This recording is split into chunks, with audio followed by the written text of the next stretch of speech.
Hey guys, you're watching Boondocking with Dennis. Thursday? Thirsty Thursday? I got props. Thirsty Thursday from my bag of whiskey is Southern Comfort. 100 proof. 100 proof. Happy Thursday, guys.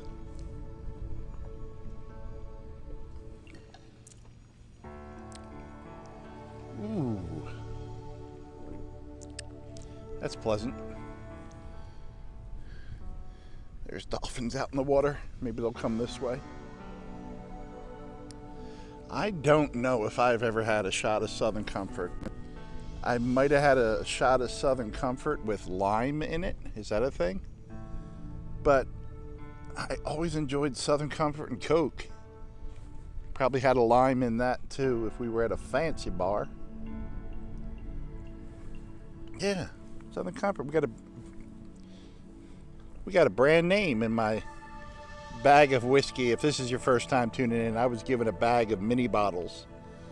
So I'm just randomly pulling one out. Thirsty Thursday. It's just the whiskey talking. There is some rap music happening in the back that someone decided to play when I sat down and start recording. So if you hear any really lame background music, it's the music I had to add to the video to drown out. When you're 60, you're not going to impress me by listening to the current rap music. I'm never going to go, that person's cool. Yeah. You know, no one likes to drink bent over at the bar. Yeah. We really need to raise the bar when it comes to alcohol. There you go.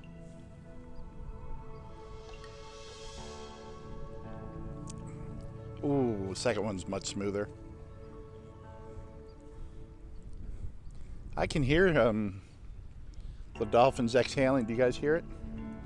We got some music coming from the right too. Finding a quiet spot to film anymore is like mission impossible. That's why in a lot of my videos I have to film, drop the sound, put in some natural sounds of the water or the birds, and then narrate over it. And it's so much easier when I can just drive. Look at this, guys. See if they come this way. I actually forget what that's called. I know it's just a big flock of seagulls, but it's a word that begins with an M that I learned from Leah Phillips last year. When you have the birds and they all go one way and then all go another, and then it's a large group. Mermation? I will honestly have to look it up when I'm done. When I learn these facts, I have no retention.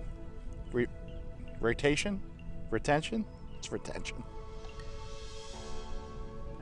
Wind's coming out of the north. Our cold front was supposed to be here around 2 o'clock. It's around 4 o'clock. There ain't no stinking cold front. I'm still waiting for the temperatures to drop. It's 82 degrees. I'm hearing dolphins. Are you guys hearing them?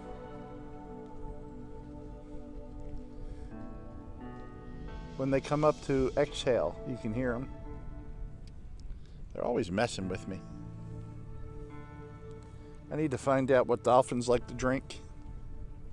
Probably fish oil, something like that. I hear them. They might be like this way. I keep the camera over here. I wanted to tell you about when I was little, growing up at my grandmom's house, 2nd grade, 3rd grade. This story was 5th grade. There was a creek that the rest of the world calls it. I'm from Philadelphia. We were the first capital of the United States. So we called it a crick. Therefore, everyone else on the planet is saying it wrong. I could still to this day map out that creek. I'll go back and forth on that. If that bothers you, go watch another channel. That's all I can tell you. English isn't my primary language. I'm from Philadelphia. I could map out that crick. I'm actually thinking which word is correct now, and I just can't do it. All the turns, the straightaways, where it went through the park for miles. And about 2 blocks from my house, there was a basketball court with the creek right by it, and we called it the Blacktop. You could play hockey there during the day, basketball. I believe there was like a small swing set and maybe monkey bars there. Those were for children. I was there for the hockey. There was a regular road right there, Academy Avenue, and there was the bridge went over the creek at Academy Avenue, and it was probably, 4 feet high, so the water wasn't very deep there at all, like inches. And we would go under there a lot and get crayfish and things like that. Well, on one of my many adventures, when I was under the bridge, I tripped, and when I tripped, my head came up and kind of split the top of my head open. I don't know if that's showing up on the video or not. And I lost a lot of blood right away. And being a young kid, I immediately began to slowly walk home because I knew I was in trouble, because I was wearing a white t-shirt that day, and I got blood on my white t-shirt, and I knew my grandma was going to kill me.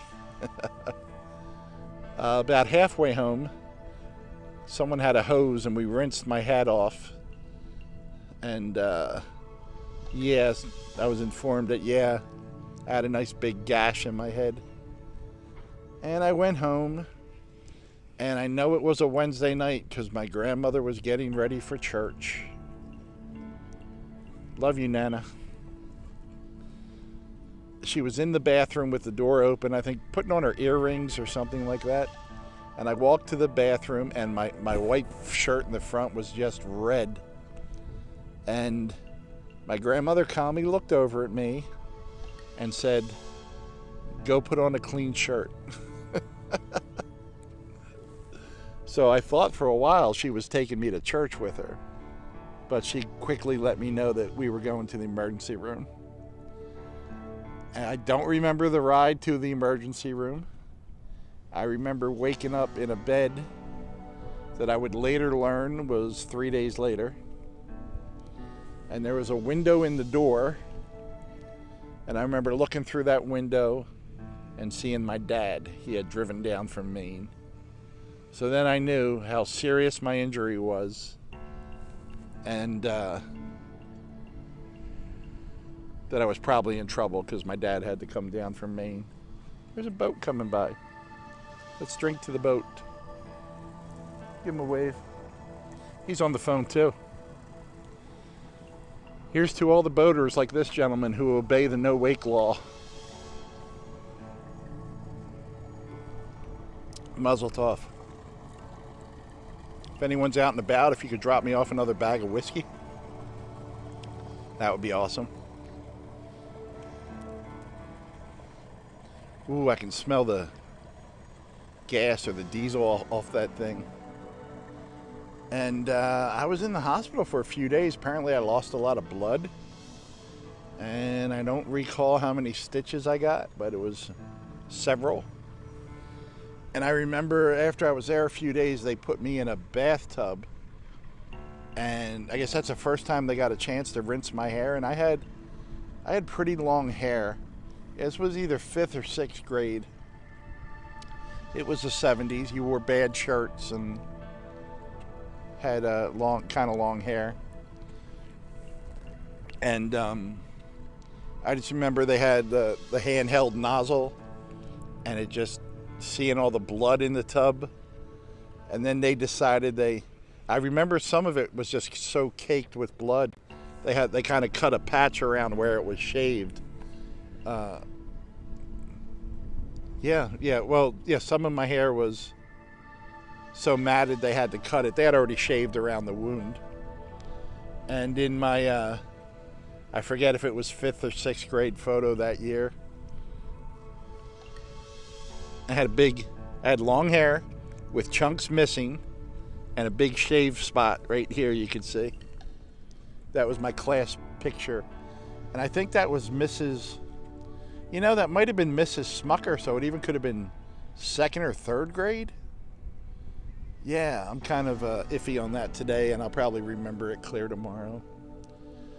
But the point to my story is, drink a lot of whiskey.